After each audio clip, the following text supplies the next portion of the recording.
स्वामी जी श्री रामचरण जी महाराज की अनुभव वाणी ग्रंथ प्रहलाद चरित्र चल रहा है।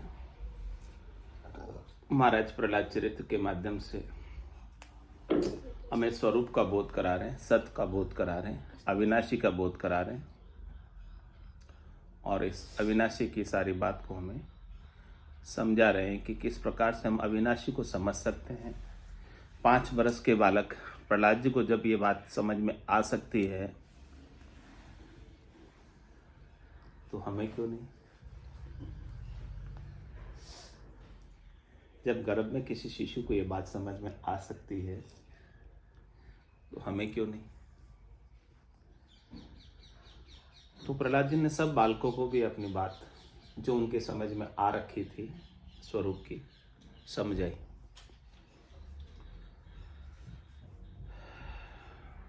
प्रहलाद जी ने क्या कहा, बालकों ने जब प्रश्न किया तो गुरुजी तो गए थे लंच पे भोजन प्रसाद पाने, स्नान ध्यान करने। पीछे से क्लास प्रहलाद जी ने लेना चालू कर दी सब बच्चों की। तो क्लास में प्रहलाद जी बोले, कहे प्रहलाद सुनो रे बाला, जन्म मरण जीव को बहु काला। जाते जन्म मरण मिट जाए, हु जानू सो बड़ो उपाय। करो उपाय राम को भजनो, जगत जाल काल को तजनो। जगत जाल काल को फंदा, ज्ञान नयन बिन उलझे अंधा। अग्नि लाए जो बार दिखाए, सुख नहीं पावे जीव जर बर जाए। अंधकूप ग्रह में जो परिये, तो भव सागर कैसे तिरी। विष बन बेली अमृत फल चावे, विष फल खाय अरु अमर उमाहे। लोह नाव कैसे निस्तरिये, अरु जो पाप पाषाण भरिये। अग्नि ग्रह कैसे सुख सोवे, कून भांति शीतलता होवे। पूर्व जात पिछम कित आवे, नयन बिना मग कैसे पावे। काम केली कामिनी संग बीजे, पाप पसारा में क्यों सीजे। सुत परिवार पाप की फांसी, तन धन जो बन रहे न जासी। जब लगे रोग ग्रसित नहीं भाई, तब लगे औषधि खाए न खाए। जब घर जरे रूकूप घिनाई, उद्यम लोग हंसे रे भाई। पहले पाँव कांप नहीं भरिए, तो पीछे कहाँ पखालन करी। चित जल संग दुख सुख जग माही, ज्ञान उदक बिन छूटे नाही। अजरी कड़े मिष्ट के माही, कर मींडे पर सुरजे नाही। प्रथम स्वाद सनेन लावे, तो बंधन परेन पर लिपटावे। जब लगे पाए परे नहीं बेरी, तब लगे हरि मग लीजे हेरी। जब लग रहे नहीं रखवारो, तब लग भजिए बाल कुमारो। ताते सब तजी बन में जाइए, साध संगति मिले हरि गुण गई। ज्ञान भक्ति बेराग विचारो, ये विधि आप अपने पो त्यारो। अपने आप का उद्धार कैसे करना है, एक ही बात है कि ज्ञान भक्ति वैराग विचारो। आपकी मुक्ति होगी तो किससे होगी, ज्ञान से। और कुछ करने से मुक्ति होने वाली नहीं। बंधन है तो किसका है, अज्ञान का। तो अज्ञान की निवृत्ति किससे होगी। वास्तव में तो बंधन है ही नहीं, वास्तव में कोई बंधन नहीं है। बंधन आपने अपने ऊपर आरोपित किया हुआ है, थोपा हुआ है, अज्ञानता की वजह से, नासमझी की वजह से, नादानी की वजह से, भोलक की वजह से। तो जो थोपा हुआ है नादानी से, नासमझी से, अज्ञानता से, उसे आप ज्ञान के द्वारा छूट सकते। और छूटने का एक ही उपाय है कि ज्ञान भक्ति वैराग विचारो। ज्ञान पर सदगुरु जो आपको ज्ञान बता रहे अविनाशी का, नहीं मरने वाले का, अजन्मे का, अजोनी का, निरंजन का, निराकार का, उनके ज्ञान पर आप क्यों नहीं विचार करते कि मेरा स्वरूप ऐसा है। कैसा है? जन्मा। मेरा जन्म कभी हुआ ही नहीं, मेरी मृत्यु कभी हुई नहीं। जन्म हुआ है तो किसका हुआ है? जीव का। शरीर का। मृत्यु हुई तो किसकी हुई है? शरीर की। आवागमन हुआ है तो किसका हुआ है? जीव का। 84 में भटका है तो कौन भटका है? जीव भटका है, मैं नहीं भटका। इस बात पर विचार करोगे थोड़ा? ज्ञान भक्ति वैराग विचारो। और फिर इस शरीर से और इस जीव से क्या लेना है आपको? वैराग। कहाँ उल्टे चले गए चाणक्य साहब सुख लेने में? हाँ, सब सुख लेने आए यहाँ पर, आए सब सुख लेने, लेकिन महाराज कह रहे कि सुख नहीं लेना है आपको। सुख लेोगे तो उल्टे। हाँ, महाराज ने दृष्टांत दिया है। मक्खी क्या करती है? मिठाई पर, गुलाब जामुन के ऊपर बैठती है। नहीं, गुलाब जामुन का कड़ा भरा हुआ है, उसके ऊपर खूब सारी गुलाब जामुन है, कढ़ाई में चाशनी है, फिर गुलाब जामुन तैर रहे उसमें, और मक्खी आकर उसके ऊपर बैठती है। उसे स्वाद आता है, वो हाथ पांव मेंढती है, लेकिन उड़ नहीं पाती स्वाद के कारण से, चिपक जाए। और फिर उसकी मृत्यु स्वाद लेते लेते वहीं हो जाती है। ऐसे ही महाराज कह रहे हैं कि आप भी शरीर से, संसार से, इंद्रियों से, वस्तुओं से, व्यक्तियों से स्वाद लेते लेते यहीं अपनी मृत्यु को मक्खी की तरह, मक्खी की मौत मरते या कुत्ते की मौत मरते? कुत्ते की मौत मरते। पक्ष में भी, समर्थन में भी लोग बोलते हैं खाओ और खूबियां करो, करो जीव का लाड, जीव शरीर का पावना आवे न दूसरी बार। नहीं, कई बार आ गया, दूसरी बार क्यों नहीं आएगा? अनंत बार आ गया जीव। हाँ, नदी में रेत के कणों की गिनती नहीं है, गिनती है या नहीं है, कर सकते हैं वैज्ञानिक आजकल। लेकिन ये जीव कितनी बार आया है? दूसरी बार क्यों नहीं आएगा? पहली बार आया तो कई बार आएगा जीव तो। स्मृति नहीं रहती है। हाँ, स्मृति भी। हाँ, तो जीव तो कई बार आ गया, आज से पहले कई बार आ गया, स्मृति नहीं। तो प्रहलाद जी बच्चों को समझा रहे, देखो 5 वर्ष के बालक अपने सखा गणों को समझा रहे। क्या समझा रहे? इधर आ जाइए।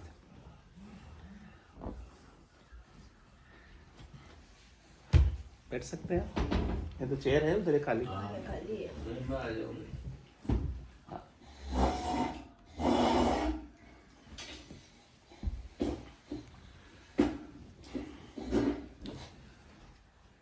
तो 5 वर्ष के बालक प्रहलाद जी बच्चों को समझा रहे कि देखो बच्चों, इस जीव को जन्मते और मरते हुए कितने ही समय बीत गए, कितने ही युग बीत गए।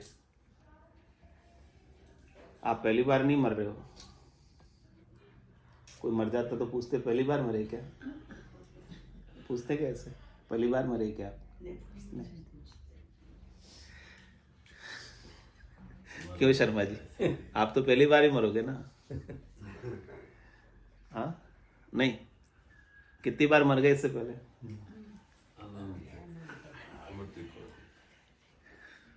हमारे बापना जी पूछते हैं, कहाँ साथ पहली बार मरे थी? बैठक में जाते पूछते हो तो वहाँ का माहौल एकदम हल्का हो जाता है, लाइट हो जाता है।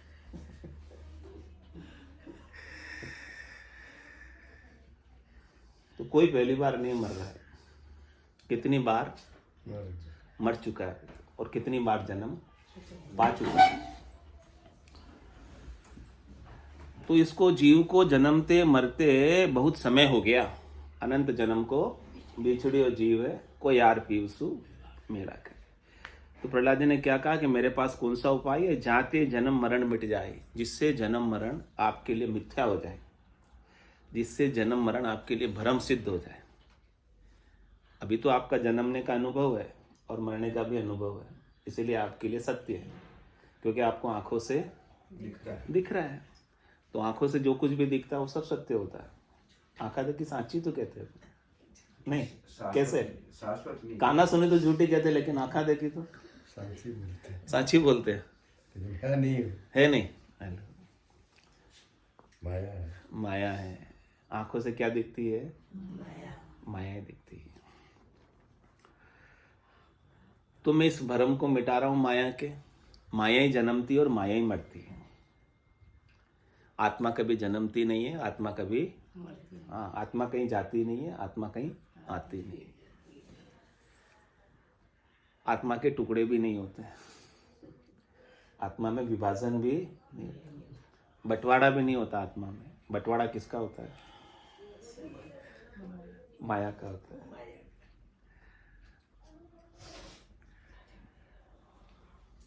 तो कह रहे हैं मेरे पास ऐसा उपाय है कि जाते जन्म मरण मिट जाए। इस ज्ञान को आप सुन लोगे, उसके बाद आपके लिए जन्मना भी झूठ सिद्ध हो जाएगा, केवल प्रतीति हो जाएगी। आपको ऐसा प्रतीत होगा कि आत्मा जन्म में आ रही है और आत्मा मरण में जा रही है। केवल प्रतीत होता है, लेकिन वास्तव नहीं, सच नहीं है ये बात। मृग जल की तरह प्रतीत है, प्रतीति है। तो जब आप सत्य पर आ जाओगे, स्वरूप पर आ जाओगे, अविनाशी पर आ जाओगे, नहीं मरने वाले पर आ जाओगे, तो आपका जन्म मरण मिट गया या रह गया? बताओ। इसमें आप तत्व क्या है? आप यानी जीव, वही तो सुन रहा है। साक्षी साक्षी नहीं है। अभी कौन सुन रहा है? जीव। ज्ञान किसको देना है? मन को, आपकी बुद्धि को। आत्मा में तो क्योंकि ज्ञान दे ही नहीं सकते आत्मा को। तो आत्मा तो ज्ञान अज्ञान दोनों से परे है। अज्ञान है तो जीव में, और ज्ञान भी किसको सुनाना? जीव को। शरीर तो ज्ञान सुनता ही नहीं है। शरीर तो माध्यम है, कारण इंद्रिय आपकी माध्यम है, लेकिन भीतर कौन सुन रहा है? आपका जीव। वो जीव ने अपने ऊपर आरोपित किए वे सारे कर्म। वो जीव जब तक बना रहता है, जीव का खोज नहीं मिटता है। ज्ञान सुनने पर जीव का भाव तिरोभाव हो जाता है, जीव समाप्त हो जाता है, जीव मिट जाता है, जीव का बीज भुन जाता, जल जाता, फिर वो वापस वृक्ष बनकर नहीं उगता। आत्मा को तो कुछ सुना ही नहीं सकते आप। आत्मा न सुनने में है न सुनाने में।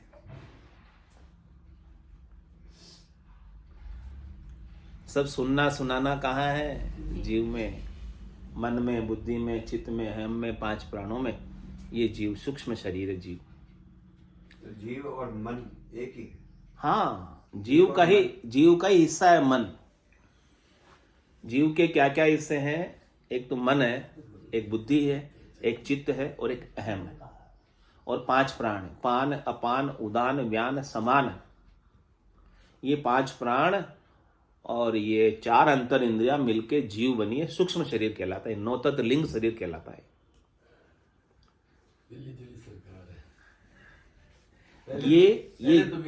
ये जीव प्रकृति का बना हुआ है।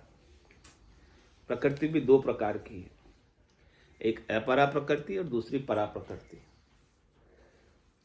अपरा प्रकृति के अंदर आपका स्थूल शरीर बना हुआ है 5 तत्वों का, चित्त जल पावक, गगन समीरा, पंच रचित ये अदम शरीर अपरा प्रकृति का बना हुआ है। और आपका जो सूक्ष्म शरीर है, मन, बुद्धि, चित्त, अहंकार और 5 प्राण, ये भी अपरा प्रकृति के। और जो इसमें आत्मचेतन है वो परा प्रकृति के, वो ईश्वर का अंश।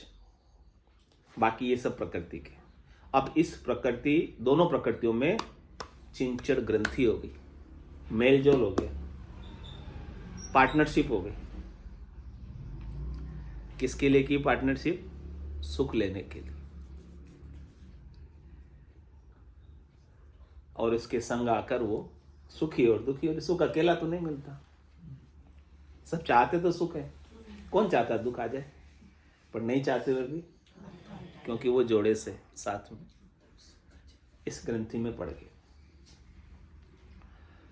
तब इसे न्यारा करना है, अलग करना है।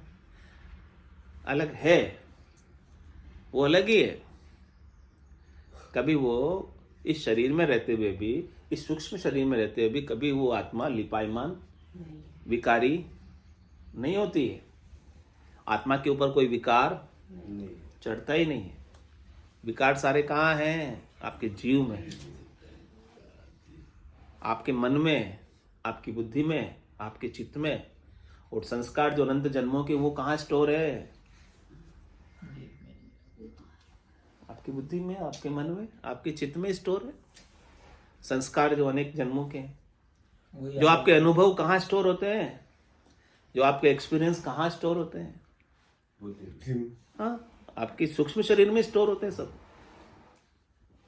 इसीलिए तो वो आवागमन कर रहा है। आवागमन करता है वो अपने संस्कारों के साथ। संस्कार जुड़ते जाते हैं आगे से आगे।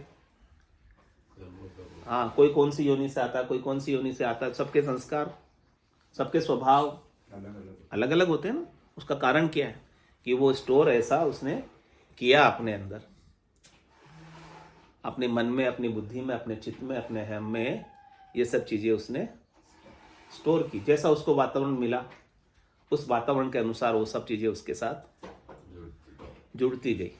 पर इन सबको भी है ना, निर्देश जो दे रहा है वो तो निज स्वरूप ही दे रहा है। हाँ, निज स्वरूप के बिना तो हो ही नहीं सकते ना। इनका तो अस्तित्व ही नहीं है।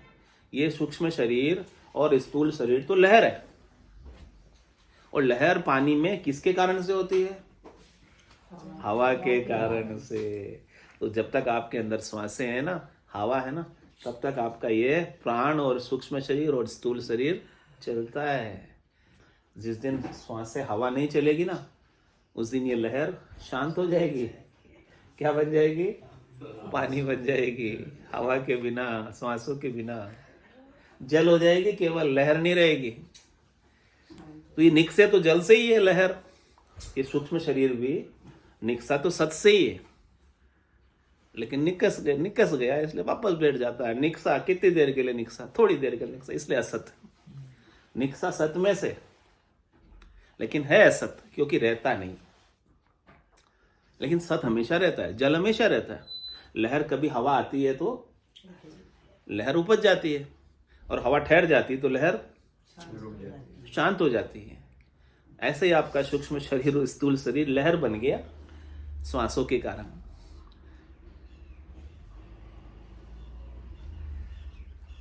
तो जाते जन्म मरण मिट जाए, हूँ जानू सो बड़ो उपाय।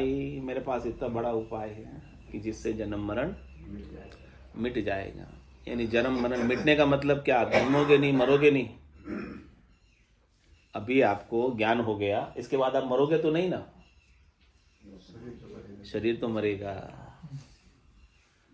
मतलब मिटने का मतलब आपको अपने स्वरूप का ज्ञान हो गया, न मरने वाले का ज्ञान हो गया।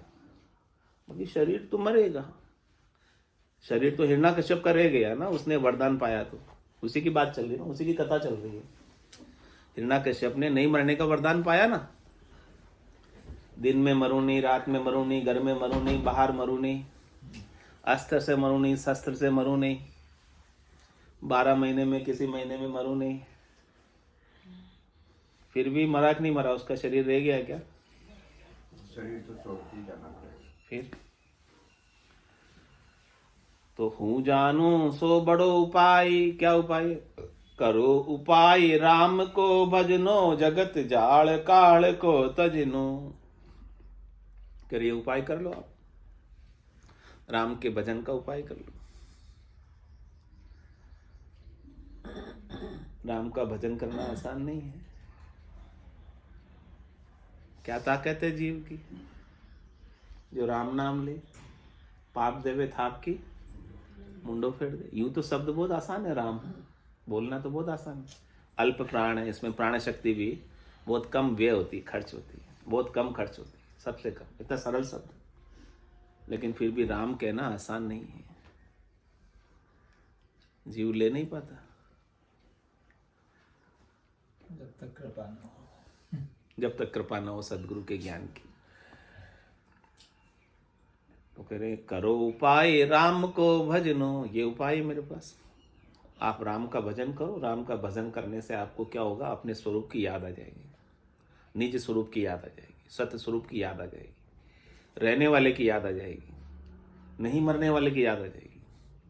ये केवल सुमिरन किसके लिए है, उस अविनाशी की याद करने के लिए, कि अविनाशी को हम भूले बैठे हैं, तो सतगुरु राम का सिमरन बता के उस अविनाशी की हमें याद दिलाते हैं। हम बार बार भूल जाते हैं, उस अविनाशी को बार बार हम भूल जाते हैं।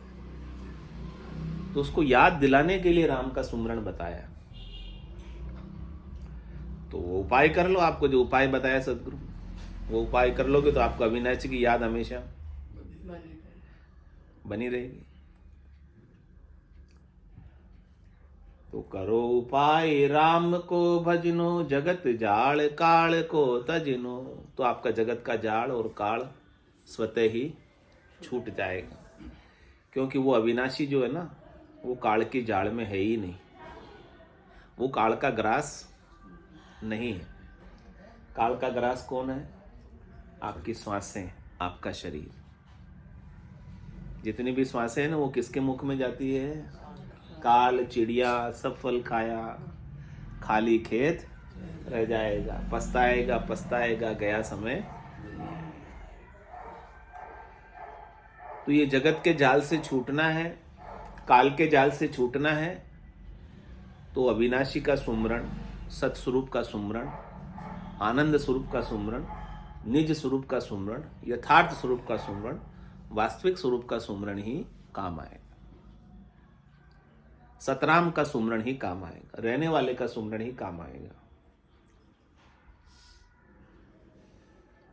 देही के नाम का सुमरण मत करने लग जाना, क्योंकि देही तो जाने वाली है, रहने वाली है ही। कि जगत जाल काल को फंदा, ज्ञान नयन बिन उलझे अंधा। कह रहे जगत का जो जाल है ना, ये फेंका हुआ है। किसने फेंका है, ब्रह्मा विष्णु महेश्वर शक्ति, जिन्हें बंधन दिया, सत बैराग बिना नहीं छूटे, बहुविधि गाढ़ा की। ये माया जाल है, 3 गुणों का है, रजोगुण संसारी, सतोगुण भंडारी, तमोगुण दीवान। ब्रह्मा जी रजोगुण के माध्यम से संसार सृष्टि उत्पन्न करते हैं, और विष्णु जी सतोगुण के माध्यम से सबके भंडार भरपूर रखते हैं, जिससे सबका प्रतिपाल होता है। और शंकर जी तमोगुण के माध्यम से दीवान बनकर किसी को बगसते, सबको ठिकाने लगाते रहते हैं।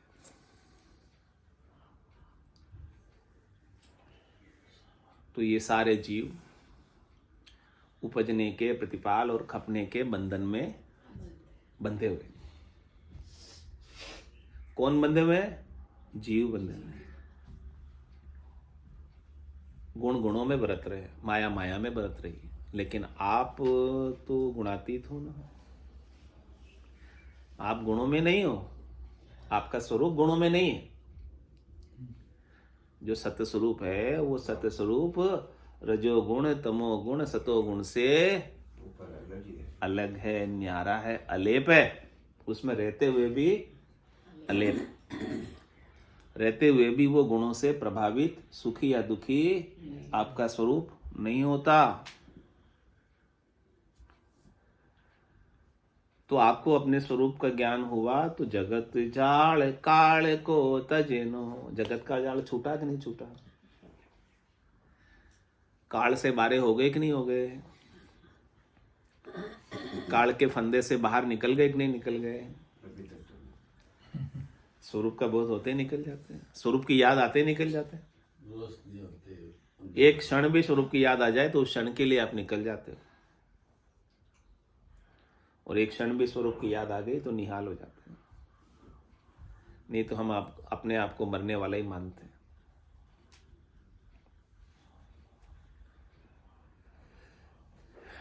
कह रहे क्यों उलझे हुए हैं? क्योंकि ज्ञान नयन बिन उलझे अंधा। हम सब अंधे हो रहे हैं। आंखें होते हुए भी महाराज कह रहे हैं आपके दो आंखें हैं, एक नहीं। लेकिन इन दो आंखों वालों को महाराज ने क्या कहा? अंधा। क्योंकि आपके पास वो ज्ञान दृष्टि नहीं है। सदगुरु के पास जो ज्ञान दृष्टि है, सदगुरु के पास जो ब्रह्म दृष्टि है, सदगुरु के पास जो तत्व दृष्टि है, सदगुरु के पास जो स्वरूप दृष्टि है, वो विजन आपके पास नहीं। वो नजर आपके पास नहीं। नजरें बदल गई तो नजारे बदल गए, किश्ती का रुख बदला तो किनारे बदल गए। तो ज्ञान नयन बिन उलझे अंधा। क्यों उलझे हुए अपन? ज्ञान दृष्टि नहीं, स्वरूप दृष्टि नहीं, तत्व दृष्टि नहीं, ब्रह्म दृष्टि नहीं, सर्वत्र होने की दृष्टि नहीं है। इसीलिए हम कहीं न कहीं जाने का प्रयास करते हैं कि वहां पहुंच जाए, वहां पहुंच जाए, वहां पहुंच जाए। कुछ न कुछ पाने का प्रयास करते हैं, क्योंकि अभी हमारे अंदर अपूर्णता है, कमी है। आपका स्वरूप पूर्ण है, उस पूर्ण स्वरूप का हमें पता नहीं। इसलिए हमें कुछ न कुछ करना पड़ता है कुछ पाने के लिए, और हम करते रहते हैं पूरी जिंदगी में, उलझे रहते हैं उस करने में। कह रहे करनी और क्रिया करने से माया ही प्राप्त होती है, और माया प्राप्त होकर हमेशा के लिए आपके पास रह भी जाती है। नहीं रहती, कहाँ चली जाती?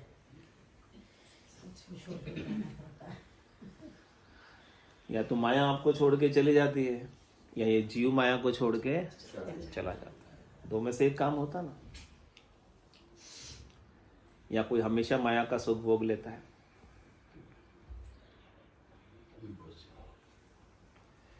फिर भी जीव सब उलझे में इस माया की प्राप्ति में, माया के उपाय में,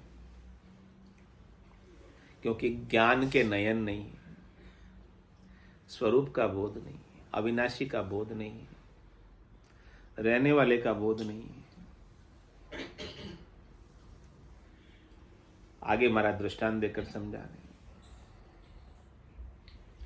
अग्नि लाए जो बार दिखाए, सुख नहीं पावे जीव जर बर जाए।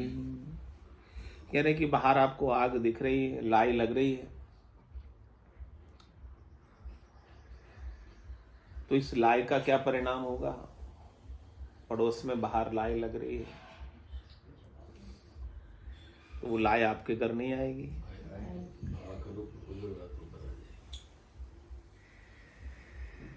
इसमें जीव जलता और मरेगा इस लाई। तो महाराज कह रहे कि क्यों आपके लाई लग रही है?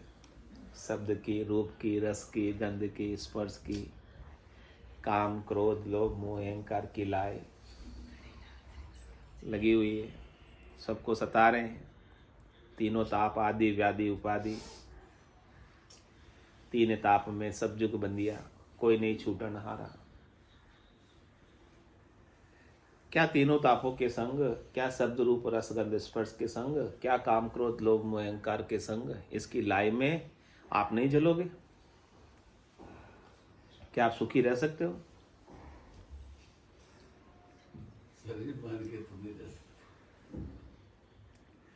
इसलिए महाराज कह रहे कि इनसे आप अलग हो जाओ, न्यारे हो जाओ। अंधकूप गृह में जो परिये, तो भवसागर कैसे तिरिये। कि आप अंधेरे कुएं में पड़े हो। अंधकार कहाँ है? जहां ज्ञान नहीं है। अंधे कुएं में से आप कैसे बाहर निकलोगे? कोई प्रकाश ही नहीं है उसमें निकलने का, कोई रोशनी नहीं है, किधर रास्ता है वही नहीं पता। ऐसे अंधेरे घर में आप पड़े हुए, और पड़े होकर इतने निश्चिंत हो रहे हो कि माया मोह भरम की रजनी, सूता जीव अगाई। सो के अगा के सो रहे हो, धाप के, इस माया मोह और भरम की रात्रि में, अंधेरे में घोड़े बेच के सो रहे हो। और बीच में सदगुरु वाज करी कैसी, राम कहो मेरे भाई। सदगुरु ज्ञान की टॉर्च दिखा रहे हैं, ज्ञान का प्रकाश दे रहे हैं, ज्ञान की लाइट बता रहे हैं, तभी आप निकल पाओगे। नहीं तो अंधेरे कुएं में तो सब पड़े हुए, माया मोह भरम में तो हर कोई पड़ा हुआ है, कोई छूटने वाला नहीं है। बिना लाइट के, बिना सदगुरु के ज्ञान के एक भी छूटने वाला, सब उलझे हुए, सब फंसे हुए, सब दुखी है। कोई तन दुखी है, कोई मन दुखी है, कोई धनबिन फिरत उदास, थोड़े थोड़े सब ही दुखी, सुखी राम का दास। तो कह रहे ज्ञान नयन बिन उलझे अंधा। इस प्रकार से ज्ञान के नयन नहीं है, ज्ञान का विजन नहीं है, ज्ञान की दृष्टि नहीं है, इसलिए उलझे हुए और अंध कुएं में पड़े हो, जहां पर ज्ञान की रोशनी आना संभव नहीं है बिना सदगुरु के प्रकट हुए। अपने आप तो नहीं आएगी। सो चंदा उगवे सूरज चढ़े हजार, तो भी चांदनो हो ही नहीं गुरुवीर घोर अंधार। सदगुरु के बिना घोर अंधारा रहेगा। चाहे 100 चांद उग जाओ, चाहे 1000 सूरज उग जाओ, फिर भी आपको समझ आने वाली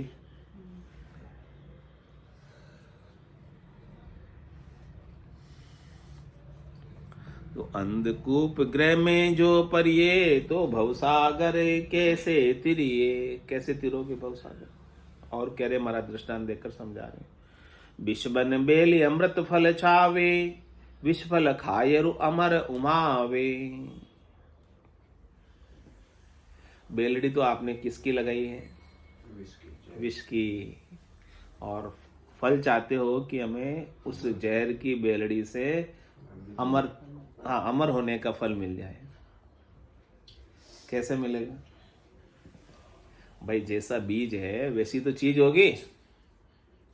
बीज तो आपके पास माया का है, माया के बीज से क्या हाथ लगेगा? क्या उगेगी? माया उगेगी। बीज जब तक आपको केवल का हाथ नहीं लगेगा, स्वरूप बोध का हाथ नहीं लगेगा, सस्वरूप का, आनंद स्वरूप का, यथार्थ स्वरूप का हाथ नहीं लगेगा बीज, तब तक वो अमर फल मिलने वाला, लगने वाला, उगने वाला नहीं है। रोपे बिरवा आक का, आम कहाँ ते होई। तो विष बन बेली अमृत फल छावे। कह रहा विषयों का भोग करना चाहते हो, शब्द रूप रस गंध स्पर्श, इससे शरीर संसार के सुख लेना चाहते हो। It's 8:45. तो आप अपने विषयों को ही बढ़ा रहे हो। विषय तो सारे विष के समान है। इसमें आप अमर होना चाहते हो इन सुखों को लेकर ही। इन सुखों को लेकर कोई आज दिन तक अमर हो पाया? इन सुखों को भोगते भोगते ही मर गया बेचारा। लेकिन इन सुखों से अभी तक तृप्त हुआ नहीं। अमर तो तभी हो सकते हैं जब इन विषयों की वासना आपके गट के भीतर से, आपकी बुद्धि के भीतर से हट जाए, समाप्त हो जाए। और हटेगी कैसे? सद्गुरु के ज्ञान से। वैराग्य कैसे उत्पन्न होगा इन विषयों के प्रति? आपकी मैं तो बुद्धि कब खत्म होगी? हाँ, जब आपको पता चल जाए कि ये सब नश्वर है, थोड़ी देर के लिए है, मेरे लिए उपयोगी नहीं है, ये मुझे हमेशा सुख दे नहीं सकते, जो सुख चाहे तू सदा शरण राम की ले, कह नानक मेरे मना। ये दुर्लभ मानुष से सुख का सागर राम है, दुख का भंजनहार। राम चरण तजिए नहीं, भजिए बारंबार। मिलता है सच्चा सुख केवल भगवान तुम्हारे चरणों। ये विनती है पल पल छिन छिन, कई ध्यान तुम्हारे। उमा कहत में अनुभव अपना, सतरी भजन जगत सब सपना। उमा कहत ते लोग अभागे, तज हरि भजन विषय अनुरागी। विश्व बन बेली अमृत फल छावे, विश्व से अनुराग करके अमर होना चाहते। महाराज कहते कभी नहीं हो सकते आप, न हुए हो, न हो रहे हो, न आगे होगे। विष फल खाए रो अमर उमावे, विष का फल खा रहे हो और इच्छा कर रहे हो कि अमर हो जाओ। भाई अमर होना तो अमर फल खाओ। अमर फल क्या है? अमृत क्या है? सच्चा राम जी का नाम। बोलो राम सदगुरु देव जी महाराज,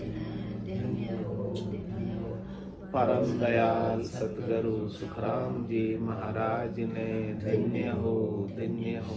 अनंत श्री सतगुरु सुखराम जी महाराज के ज्ञान सस्वरूप भगवान धन्य हो, केवली भगवंता ने धन्य हो, जीवा तारण जहाज ने धन्य हो, मोक्ष के मालिका ने धन्य हो, अनंत कोटि संताने धन्य हो।